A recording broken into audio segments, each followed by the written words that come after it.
말씀을 드려도 될까요? 네, 너무 귀여우시네요. 네, 너무 귀여우십니다. 네, 하나님께서 보시기에 얼마나 기쁘시고 얼마나 귀여우실지 제 마음이 다 흡족하고 제 마음이 다 기쁩니다. 예, 위에서 저희가 박수 한번 드리도록 하겠습니다.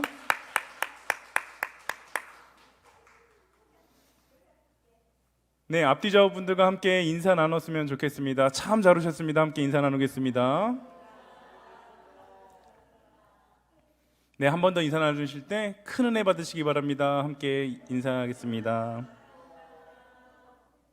네, 오늘 이 시간 주님을 예배하시는 모든 성도님들에게 하나님께서 부어주시는 놀라운 은혜와 축복이 가득 넘쳐나기를 간절히 소망합니다.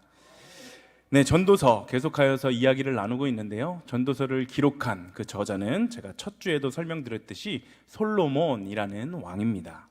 그 솔로몬은 이스라엘의 왕으로서 백성 앞에 최고의 선물을 준비했었는데 그것은 바로 하나님의 성전을 지은 것. 이 솔로몬이 하나님 앞에 성전을 지어서 봉헌한 것이 최고의 선물이었습니다. 성전을 지어 하나님 앞에서 예배를 드리니까 그 모습 자체가 하나님께서 보시기에 너무나도 기쁜 하나님께 선물이 되었고, 또 백성들이 성전에서 이렇게 예배를 드리면서 하나님을 만나게 되니까 백성들에게도 그 성전은 너무나도 큰 선물이었습니다. 솔로몬의 아버지였던 그 다윗이 준비했었던 많은 것들과 또 솔로몬 자신에게 주어졌었던 그 지혜를 가지고 인간이 만들 수 있는 최고로 아름다운 그 성전을 만들었습니다. 뭐 당연한 이야기일 수 있겠지만 솔로몬은 이 성전을 너무나도 소중하게 여겼습니다. 솔로몬은 성전에서 백성들이 예배하는 것이 너무너무 중요하다는 것을 잘 알았던 사람이었기 때문에 그 성전을 건축하는 일을 자신의 인생의 그 과업으로 여기고 평생 자신의 일생을 들여서 그 성전을 짓는 일에 몰두했습니다. 그런데 그가 성전을 짓고 나서 그 성전을 멋지게 지어놓고 나서 가만히 보니까 성전은 아주 멋있고 아주 웅장하게 잘 지어진 것 같은데 예배하러 그 자리에 나아오는 백성들의 모습이 예배자로서 준비되지 않은 모습들을 보게 됩니다. 그러한 모습은 자신의 인생을 다 바쳐서 자신의 전부를 다 들여서 그 성전을 지은 사람의 입장에서는 너무나도 안타까운 일이었기 때문에 그는 백성들에게 성전에 예배하러 나아올 때 그 태도를 가르쳐 주게 됩니다. 오늘 본문 전도서 5장 1절을 우리가 함께 읽어보도록 하겠습니다. 함께 읽습니다. 너는 하나님의 집에 들어갈 때에 내 발을 삼갈지어다. 가까이 하여 말씀을 듣는 것이 우매한 자들이 제물을 드리는 것보다 나으니 그들은 악을 행하면서도 깨닫지 못함이니라. 아멘. 상반절에 그 빨간색으로 표시되었던 데를 보면 너는 하나님의 집에 들어갈 때 내 발을 삼갈지어다 라고 말합니다. 여기서 발을 삼가라 라는 이 표현은 당시 거룩한 모습으로 나와라 라는 것을 의미합니다. 하나님의 집, 즉 거룩하신 하나님 앞에 나올 때는 거룩한 모습으로 준비가 되어서 그 자리에 나오는 것이 너무나도 중요하다라는 것을 말하고 있는 것입니다. 그런데 우리가 주목해서 보아야 할 것은 본문은 우리가 흔히 아는 출애굽기 3장의 표현으로 내 발에서 신을 벗으라 라는 그러한 표현을 사용한 것이 아니라 내 발을 삼가라 라는 표현을 사용하고 있다는 것입니다. 이것은 신발의 착용 여부에 그 초점이 있는 것이 아니라 그 신발을 신고 걸어 다니는 그 발걸음, 그 방향이 너무나도 중요하다는 것입니다. 즉 성전에 나오기 전에 일상의 삶에서 다니는 곳들을 잘 구별하여서 지내라는 것인데, 일상의 삶에서 우리가 가고 싶은 곳을 마음대로 밟고 다니고 또 하나님이 기뻐하시지 않는 곳들을 마음껏 다니다가 그 발걸음 그대로 하나님의 집 앞에 오는 것을, 하나님의 집에 오는 것을 삼가라라는 뜻입니다. 당시 이스라엘 백성들 중에는 예배를 드리면서도 하나님의 자녀로서 갖추어야 하는 바른 자세들을 망각하고 하나님 앞에 나아오는 경우가 너무나도 많았습니다. 당시 사람들 중에는 부정한 일, 또 사악한 일, 거짓된 일을 행하던 발을 가지고 그대로 성전에 나와서 하나님을 예배하는 자들이 너무나도 많았다는 것입니다. 이러한 실태를 가장 극명하게 반영해주는 실제적인 예는 우리는 이사야서에서 찾아볼 수 있습니다. 이사야 선지자가 활동할 당시에 다수의 이스라엘 백성들은 하나님께 제사를 드리면서도 범죄를 동시에 지으며 살았습니다. 그들은 재물을 가지고 쉬지 않고 성전을 드나들긴 했지만 여전히 구별된 모습 없이 죄를 언제나 범하며 살았던 것입니다. 이로 인해 하나님께서는 이사야서 1장 13절에 이렇게 이야기합니다. 우리가 함께 읽어보겠습니다. 헛된 재물을 다시 가져오지 말라. 분향은 내가 가증히 여기는 바요. 월삭과 안식일과 대회로 모이는 것도 그러하니 성회와 아울러 악을 행하는 것을 내가 견디지 못하겠노라. 아멘. 하나님께서는 예배와 함께 악한 행위를 하는 것, 그것을 견디지 못하겠다고 말씀하시면서 헛된 재물을 가져오지 말아라 라고 명령하십니다. 15절에 보면 너희가 많이 기도할지라도 내가 듣지 않을 것이다 라고 말씀하시는데 그들의 손에 죄악이 너무나도 가득했기 때문입니다. 이 모든 것들을 해소하는 방법을 16절에 적어놨는데 스스로 씻으며 스스로 깨끗하게 하여 악한 행실을 버리는 것, 이것만이 그것을 깨끗하게 할 수 있는 방법이었습니다. 그렇다면 이러한 이사야 선지자 시대의 그 악행들이 오늘을 살아가고 있는 우리들과는 전혀 관계가 없는 그저 옛날에 일어났었던 그런 일들일까요? 그렇게 말할 수는 없을 것입니다. 오늘날에도 너무나도 많은 성도들이 예배의 자리에 몸이 나와 있긴 하지만 세상에 한 발을 걸치고 또 예배당에 한 발을 걸치면서 예배를 하면서도 세상의 것들을 생각하고 걱정하며 시간을 보내지 않습니까? 예배를 드리면서 휴대폰으로 문자를 확인하고 또 주식도 체크하고 심지어 예배 끝나고 집에 가서 남편 밥은 뭘 차려줘야 되나 메뉴까지도 고민하는 것이 우리들의 예배일 때가 너무나도 많지 않습니까? 예배하는 1시간도 아까워서 스마트폰으로 성경을 보는 척하면서 세상과 소통하는 시간으로 사용하는 사람, 세상의 신을 벗지 못하는 그런 사람의 예배를 하나님께서는 절대로 기뻐 받으시지 않으십니다. 그런 사람은 몸이 예배의 자리에 있다고 하더라도 영혼은 바람에 나는 겨와 같아서 바람에 떠다니다가 결국 파멸하고 맙니다. 그러므로 진정한 하나님의 자녀들은 하나님의 집에 올 때 항상 하나님을 경외하는 마음으로 거룩한 발걸음으로 나와야 하는데 진정으로 하나님을 경외하며 예배의 자리를 사모하며 전심을 다해 예배하는 자의 예배를 하나님께서는 기뻐 받으십니다. 그런데 여러분, 하나님을 경외한다, 하나님을 경외하라 라는 이러한 말들을 너무나도 우리는 많이 듣는데 과연 하나님을 경외하는 것, 그것이 무엇일까요? 하나님을 경외한다는 것, 그것은 거룩한 두려움입니다.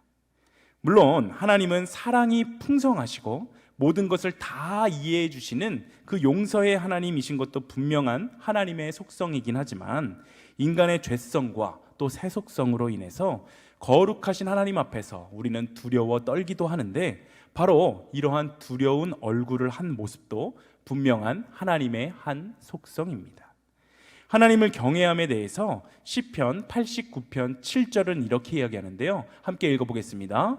하나님은 거룩한 자의 모음 가운데에서 매우 무서워할 이시오며 둘러있는 모든 자 위에 더욱 두려워할 이신이이다. 아멘. 이 성경에서 두려워함, 이것은 즉 경외함입니다. 하나님에 대한 경외가 없는 곳에는 하나님의 임재도 없습니다.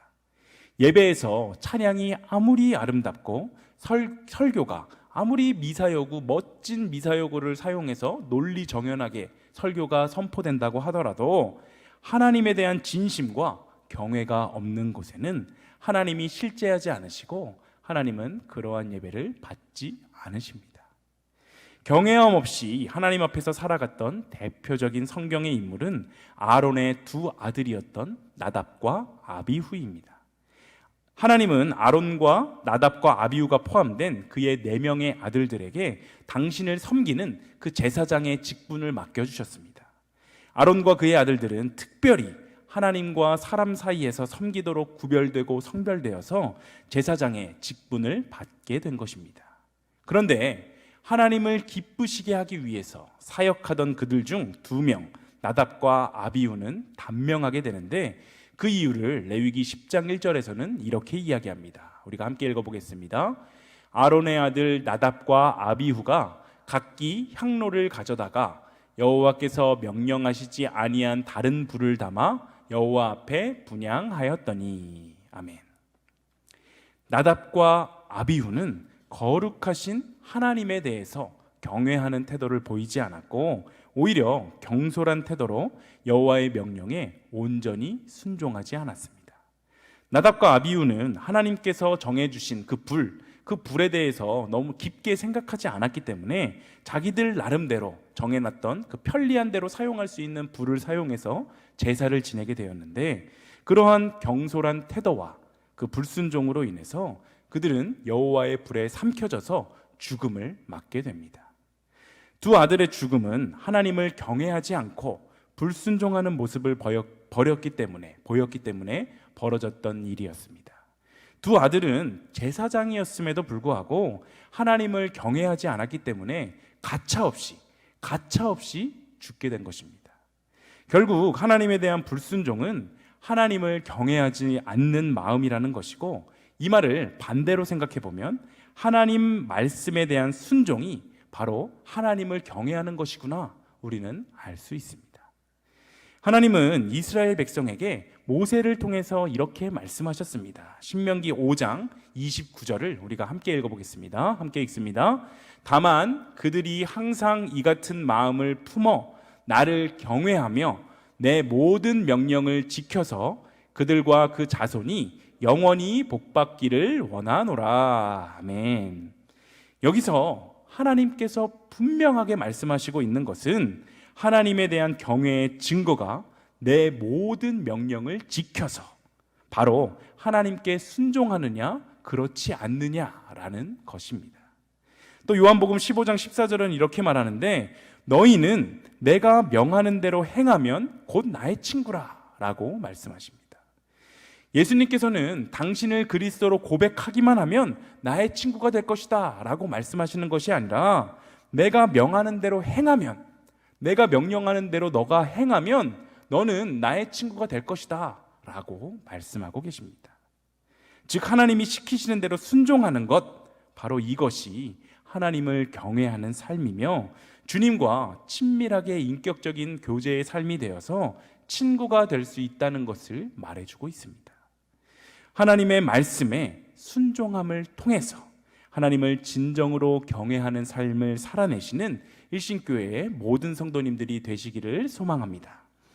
전도서 5장 1절을 다시 한번 읽어보겠습니다. 다시 함께 읽습니다. 너는 하나님의 집에 들어갈 때에 내 발을 삼갈지어다.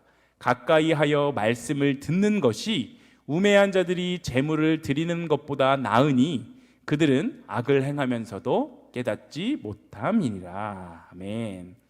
이번에는 그 하반절의 말씀에 좀 주목을 해보겠습니다. 하반절의 말씀을 보면 가까이 하여 말씀을 듣는 것이 우매한 자들이 재물을 드리는 것보다 낫다라고 말하고 있습니다. 이 말은 말씀을 가까이 하고 말씀을 듣는 것, 바로 이것이 너무나도 중요하다라는 것을 말해주고 있는 것입니다. 흔히들 목사님들은 예배당의 맨 앞자리를 은혜의 금자리, 그 뒷자리를 은혜의 은자리, 그 뒤는 동자리 이렇게 설명하곤 하십니다. 앞자리가 예배에 집중하기 좋기 때문에 그러한 이야기가 나온 것인데, 그런데 교인들은 은혜의 금, 은, 동자리보다 더 선호하는 자리가 있습니다. 바로 맨 뒷자리입니다. 교인들은 맨 뒷자리를 선호하는데 맨 뒷자리는 뭐라고 하는지 아시나요? 바로 은혜의 잠자리라고 합니다. 예배의 자리에 나와 있다고 해도 모든 사람들이 예배에 집중하고 또 말씀에 집중하는 것은 아닙니다. 말씀에 집중하지 않는 예배자들은 예배 시간을 부족한 수면을 보충하는 시간으로 사용하기도 합니다. 또 말씀이 시작함과 동시에 끝날 시간을 기다리는 사람도 있고, 설교의 내용에는 관심도 없으면서 목사님이 지난주보다는 몇 분 더 설교를 하는지 그런 것들은 기가 막히게 아는 사람들도 있습니다. 이 모든 것은 말씀 앞에 앉아 있긴 하지만 말씀을 가까이 하지 못하는 것이고, 또 말씀을 경청하여 듣는 것이 얼마나 중요한지 모르기 때문에 행해지는 잘못입니다. 솔로몬 성전을 찾는 수많은 예배자들이 양과 소를 몰고 힘닿는 대로 최선을 다해서 제물을 바치면서 하나님을 예배했습니다. 그런데 그렇게 고생을 해놓고도 하나님의 말씀을 제대로 경청하지 않아서 하나님이 기뻐하시는 삶을 살아내지 못하는 그 수많은 예배자들을 솔로몬은 직접 두 눈으로 보았기 때문에 안타까운 마음으로 가까이 하여 말씀을 듣는 것이 우매한 자들이 제물을 드리는 것보다 훨씬 낫다라고 오늘 본문에서 이야기를 하고 있는 것입니다. 사울은 아멜렉 전쟁에서 모든 소와 양을 다 죽이고 손대지 말라고 하셨던 그 하나님의 명령을 거역하고 살찐 소와 또 양을 챙겨와서 하나님 앞에 드리려고 했는데, 그러한 사울을 향해 사무엘은 이렇게 이야기했습니다. 사무엘상 15장 22절을 우리가 함께 읽어보겠습니다. 함께 읽습니다.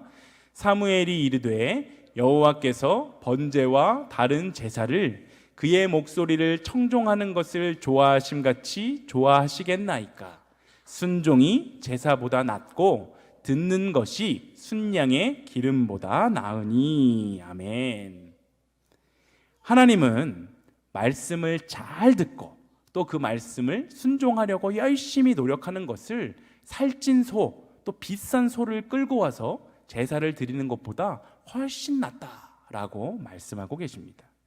왜 말씀을 가까이 하는 것이 제물을 바치는 것보다 나은 것일까요? 우리가 착각하지 말아야 하는 것은 우리가 내는 제물, 우리가 내는 헌금이 없다고 하더라도 하나님은 얼마든지 당신이 원하시고 당신이 계획하신 일들을 이루실 수 있는 분이라는 사실입니다. 하나님은 돈을 필요로 하시는 분이 아니십니다.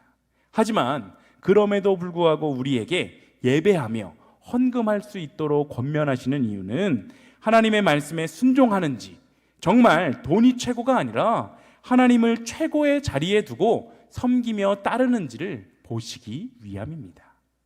그러므로 하나님은 많은 제물을 하는 사람의 예배를 기뻐 받으시는 것이 아니라 진정으로 하나님의 말씀을 경청하고 그 말씀대로 살아가기 위해서 최선을 다하는 바로 그러한 사람들의 예배를 기뻐 받으신다는 사실을 우리는 기억해야 합니다. 마리아와 마르다의 이야기를 한번 생각해 보십시오. 부엌에서 수고하는 마르다보다 예수님의 발 앞에 앉아서 말씀을 들었던 그 마리아를 더 잘한 것으로 말씀하셔서 이 땅에서 수고하는 수많은 마르다들을 억울하게 만드는 구절이 있지 않습니까? 사실 저도 저의 인생을 되돌아보면 마르다처럼 살 때가 참 많고 실제로 마르다를 심적으로 지지하는 입장에 있지만 예수님은 마리아의 손을 들어주십니다. 이러한 예수님의 뜻은 한 가지입니다. 말씀을 들어야 온전한 순종이 나온다. 모든 사역에 앞서서 하나님의 말씀을 듣는 것이 가장 중요하다라는 것입니다. 마르다는 좋은 뜻에서 봉사하며 섬겼지만 말씀을 듣지 않고 봉사만 하다가 결국 봉사하면서 동생이 꼴보기 싫어지고 더 나가서 예수님을 원망하며 일하기도 싫어지고 급기야는 예수님께 불평 불만을 쏟아내지 않습니까? 말씀을 떠난 섬김은 불평이 되고 말씀을 떠난 헌금은 내 돈자랑이 되고 또 말씀을 떠난 교육은 이단이 될 수밖에 없음을 잘 보여주는 것입니다. 어디 교회를 가나 교회 학교 교사들이나 교회에서 봉사하시는 분들 중에는 마르다처럼 사역하시는 분들이 참 많습니다.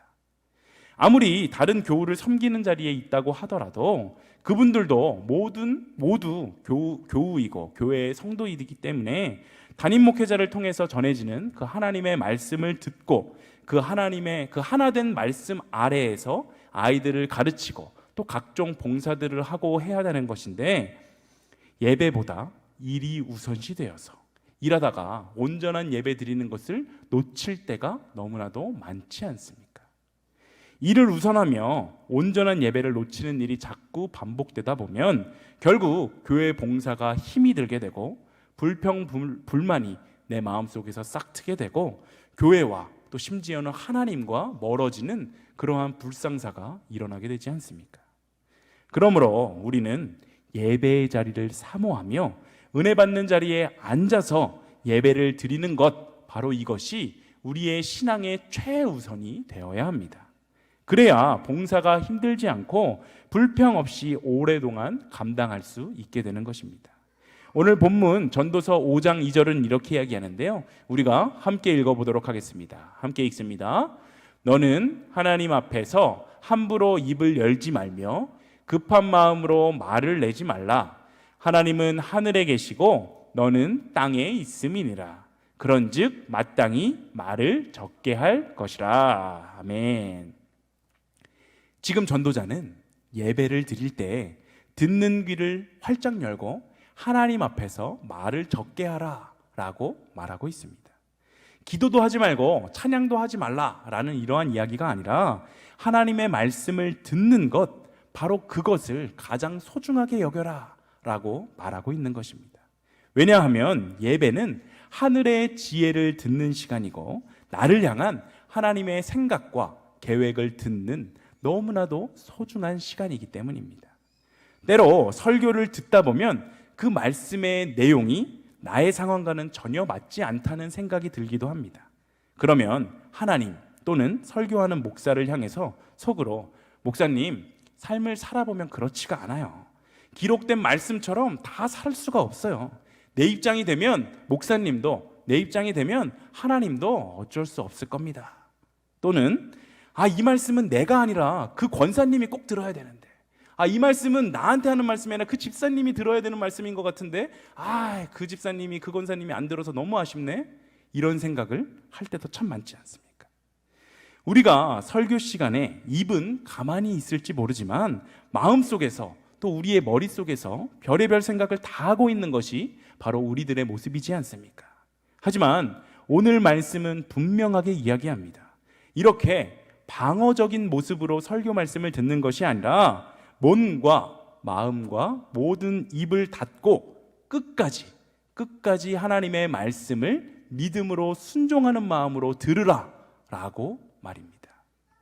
왜 그렇게 이야기하는 것일까요? 2절의 말씀처럼 하나님은 하늘에 계시고 우리는 땅에 있기 때문입니다. 하나님의 생각이 더 좋고 하나님의 생각이 더 높고 하나님의 생각이 더 맞고 하나님의 생각이 더 멋지기 때문입니다. 선포되는 하나님의 말씀을 처음 들을 때는 혹시 우리의 마음속에 동의가 되지 않는다고 하더라도 그것에 대한 그 말씀이 바로 나를 향한 하나님의 계획이고 나를 향한 하나님의 말씀이라는 것이 우리 마음속에 깨달아진다면 우리는 모든 말씀을 순종하는 마음으로, 믿음으로, 다 아멘으로 받을 수가 있는 것입니다. 그러하기에 우리는 주님의 말씀을 들어야 합니다. 그냥 듣는 것이 아니라 믿음으로 들어야 하고 전심으로 하나님을 예배하는 그 자리를 사모해야 되며 말씀을 기쁨으로 먹어야 합니다. 하나님은 이사야서 55장 3절에서 이렇게 말씀하시는데 우리가 함께 읽어보겠습니다. 너희는 귀를 기울이고 내게로 나와 들으라. 그리하면 너희 영혼이 살리라. 내가 너희를 위하여 영원한 언약을 맺으리니 곧 다윗에게 허락한 확실한 은혜이니라. 아멘. 우리가 이제 이번 주일부터 뭐가 있죠? 네, 부흥성회. 오랜만에 이렇게 연달아서 쭉 이어하는 부흥성회가 있습니다. 그 말씀을 듣는 자리를 사모하시며 그 말씀을 듣는 자리에 나아오시는 여러분들이 되기를 소망합니다. 그 자리에 나만 나오는 것이 아니라 우리 속도원들, 우리 교우들, 내가 사랑하는 가족들까지도 초청하여서 그 하나님의 말씀을 듣는 것, 이것이 얼마나 중요한 것인지 우리가 함께 하나님의 말씀을 들으며 하나님께서 우리에게 말씀하시는 것을 듣고 하나님의 그 놀라운 계획과 하나님의 그 놀라운 뜻을 깨닫는 귀한 시간이 되었으면 좋겠습니다. 오늘 말씀을 정리하겠습니다. 하나님의 집, 하나님의 전인 교회에 올 때 우리의 발을 삼가는 우리 모두가 되시기를 소망합니다. 교회에서만이 아니라 우리의 일상의 자리에서도 언제나 하나님을 기억하며 언제나 하나님을 경외하며 우리의 삶을 거룩하게 구별하는 그리스도인들이 다 되어야 합니다. 하나님에 대한 진심과 경외가 없는 곳에는 하나님이 실제하지 않으시고 그러한 예배는 받으시지 않는다는 사실을 기억하며 언제나 하나님의 말씀에 순종하고 하나님을 진정으로 경외하는 삶을 감당해내시는 일신교회 모든 성도님들이 되시기를 소망합니다. 또한 주님의 말씀을 듣는 일, 그 일에 최선을 다하는 우리 모두가 되기를 소망합니다. 선포되는 모든 말씀은 하나님이 우리에게 주시는 말씀임을 기억하며 어떤 말씀이라도 주님의 뜻과 계획을 신뢰하며 믿음으로 순종할 때 우리의 영혼이 살아나고 하나님이 허락하신 확실한 은혜가 우리에게 부어짐을 기억하는 우리 모두가 다 되시기를 간절히 소망합니다. 우리 이 시간 함께 찬양하면 좋겠습니다. 주님 큰 영광 받으소서, 홀로 영광 받아 주시옵소서. 우리가 입술로 함께 찬양하겠습니다.